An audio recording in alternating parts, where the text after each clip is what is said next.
Hi friends, ఈరోజు vegetable pulao ఎలా తయారు చేయాలో సింపుల్గా చూపిస్తాను. ముందుగా వెజిటబుల్స్ అన్నీ ఇలా కట్ చేసి పెట్టుకోవాలి. ఒక మందపాటి గిన్నె తీసుకుని ఆయిల్ వేసుకుని ఎండుమిర్చి, ఆవాలు, జీలకర్ర, కొంచెం షాజీరా, బిర్యానీ ఆకు, ఉల్లిపాయలు, కొంచెం జీడిపప్పు, పుదీనా, కొత్తిమీర, కరివేపాకు వేసుకుని ఫ్రై అయిన తర్వాత వెజిటబుల్స్ అన్నీ ఒకదాని తర్వాత ఒకటి వేసుకోవాలి.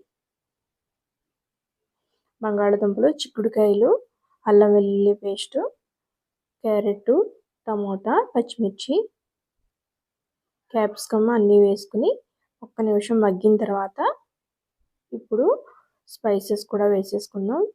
గరం మసాలా, ధనియాల జీలకర్ర పొడి, కారం, సరిపడినంత ఉప్పు, పసుపు, ఒక గరిటె పెరుగు వేసుకుని బాగా కలిసిన తర్వాత ముందుగా నానబెట్టి పెట్టుకున్న బాస్మతి రైస్ని ఒక గ్లాసు వేసుకోవాలి.